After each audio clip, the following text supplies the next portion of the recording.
नमस्कार, आप देख रहे हैं कंज्यूमर अड्डा और आपके साथ मैं हूं विपिन भट्ट। और आज हम कह रहे हैं कि खुश रहिए और मस्त रहिए, क्योंकि यही जीवन का फंडा है और इसी को सीखना है।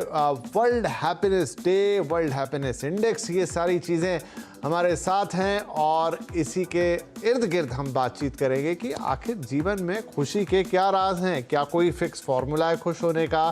क्या कोई तरीका है जिससे आप खुश रह सकते हैं? और खुशी आती कहाँ से है? बड़ा इंपॉर्टेंट है आज के टाइम में, जहाँ पर काफ़ी सारे लोगों को स्ट्रेस का प्रॉब्लम होता है, नर्वसनेस की प्रॉब्लम होती है, लोग हमेशा थोड़े परेशान होते हैं, फिर वो प्रॉब्लम हेल्थ प्रॉब्लम में कन्वर्ट हो जाती हैं और फिर ना जाने क्या क्या।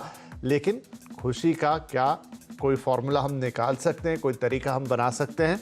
यही आज जानने की कोशिश होगी। उससे पहले कुछ और बातें कर लेते हैं। आपको बताते हैं कि वर्ल्ड हैप्पीनेस इंडेक्स इस समय क्या कह रहा है। तो वर्ल्ड हैप्पीनेस रिपोर्ट कह रही है कि भारत ने अपनी रैंकिंग में 3 पायदान का सुधार कर लिया है। चलिए, बढ़िया बात इस पे तो। लेकिन 139 से 136 हो गए हैं, ये खुशी की बात है। लेकिन कुल 150 मेंबर्स में हम यहाँ पर खड़े हैं। फिनलैंड दुनिया का सबसे हैप्पी देश है, भाई अच्छी बात है। अक्सर ये अपने आप को नंबर 1 पर रखने में कामयाब रहते हैं।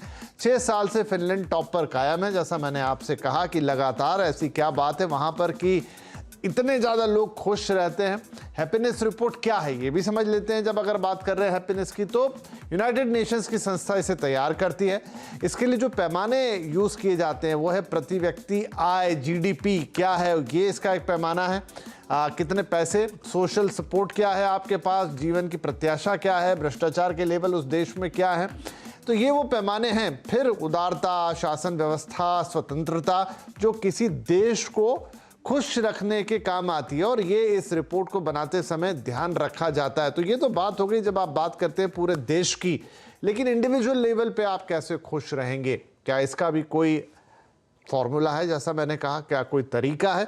उस पर भी बात करते हैं। तो हमारे साथ आज कार्यक्रम में जुड़ रहे हैं हैप्पीनेस कोच और द आहा मूवमेंट की फाउंडर डॉक्टर प्रीति कोहली, लाइफ कोच अमित कुमार पाठक और योग गुरु आचार्य प्रतिष्ठा। आप सभी का बहुत बहुत स्वागत है।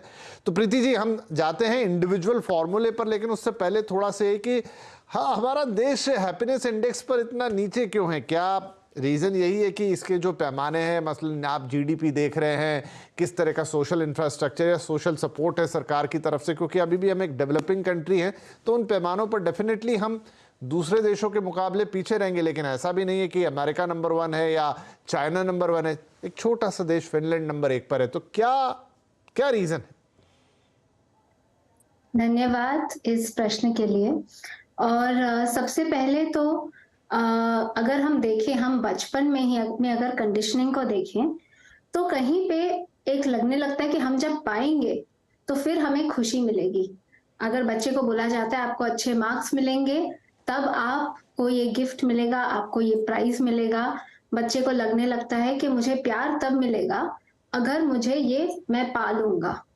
तो कहीं पे हमारी कंडीशनिंग जो हो गई है वो ऐसी हो गई है कि कुछ पाने के बाद हम खुश हो सकते हैं। तो हमारी ऑब्वियसली जो इतने हम नीचे आते हैं क्योंकि बहुत लोग इसी में लगे हैं कि खुशी हमारे पास तब आएगी, मैं खुश तब हो सकता हूँ जब मैं कुछ पालूंगा।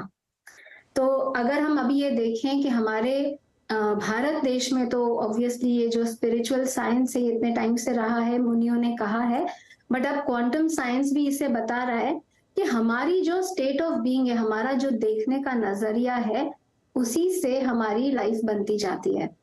तो क्योंकि बहुत लोगों का नजरिया ऐसा है कि हम कुछ पाएंगे तब मैं खुश हो सकता हूँ, इसके कारण हम बहुत नीचे हैं।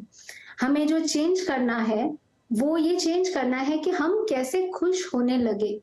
जब हम खुश होने लगते हैं, जब हमारे अंदर की जो स्थिति है वो बदलने लगती है, उसके साथ हमारे आसपास की भी स्थिति बदलने लगती है, तब अच्छी अच्छी चीजें हमारे साथ होने लगती हैं। हम इसे अगर एक फॉर्मूला के रूप में समझें, तो जो पहले का फॉर्मूला था जो लोगों ने समझा है वो है having, then doing, then being. कि जैसे मुझे एक अच्छा जॉब मिलेगा, फिर मैं उसमें परफॉर्म करूंगा अच्छे से, मुझे बहुत अच्छी प्रशंसा उसमें मिलेगी, अच्छी पगार मिलेगी, और तब मैं खुश हो सकूंगा। तो हमारा फॉर्मूला जो रहा है वो है HDB। वेरएज हमें जो अब चेंज करना है वो ये करना है कि ये जो क्वांटम साइंस ने भी बताया है कि हमारी स्टेट ऑफ बीइंग क्या है, पहले उस स्टेट ऑफ बीइंग को क्या हम क्रिएट कर सकते हैं। ठीक है, फिर तो ये can state we of add- being आपसे समझेंगे कि क्या है, लेकिन मैं इस प्रश्न को आगे लेके आचार्य प्रतिष्ठा के पास जाता हूँ। आचार्य प्रतिष्ठा, इसमें कोई झूठ बोलने वाली बात नहीं है, लेकिन देखिए ये बात तो सही है कि कुछ प्राप्ति होती है, कुछ अचीवमेंट होता है तो खुशी तो होती है। अब ये सोच की दिक्कत है, ये हमारा जो अपब्रिंगिंग होता है उसकी प्रॉब्लम है, या फिर ये इसमें कोई दिक्कत है ही नहीं? तो हमको एक सूत्र समझना होगा, और सूत्र ये है कि जो आज अभी इस परिस्थिति में खुश नहीं रह सकता, वो कभी कहीं किसी भी स्वभाव खुश रहने का नहीं।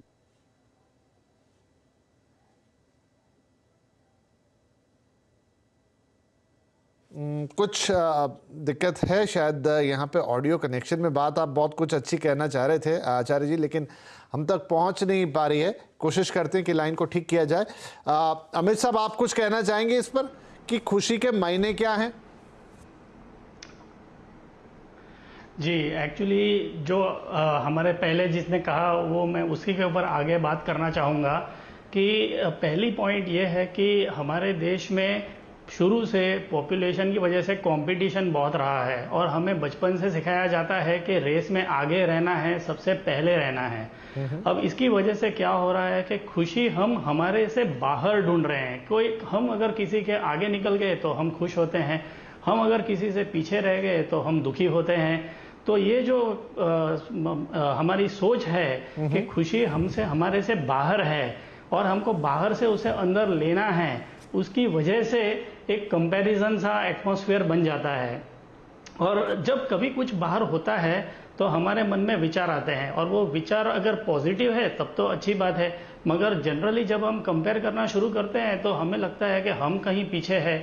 जब ये पीछे रहने के विचार आते हैं तो हमें दुख होता है, और जब ये दुख होता है तो नेगेटिव विचार हमारे माइंड में बढ़ते जाते हैं, और एक हमारे अंदर कुछ समय के बाद में हमारी खुद की जो एक इमेज है, सेल्फ इमेज जिसे कहते हैं, वो छोटी हो जाती है दूसरों के कंपैरिजन में। और जब ये सेल्फ इमेज छोटी हो जाती है तो धीरे धीरे फिर ये और बढ़ता है, फिर डिप्रेशन आना शुरू हो जाता है, और उसके बाद में हेल्थ के इश्यूज आ जाते हैं। तो पॉइंट मेरा कहने का ये है कि जब आप बाहर की दुनिया में से अपनी खुशी ढूंढने की कोशिश करोगे तो आपको हमेशा एक कंपैरिजन का माहौल अपने माइंड में बना के रखना पड़ता है, और उसकी वजह से हमेशा ठीक है, तो ये बात भी समझ में आई कि अक्सर हम हमेशा तुलना करते हैं, और उस तुलना के चक्कर में हम दुखी होते हैं, हीन भावना घर करती है, और बाकी जो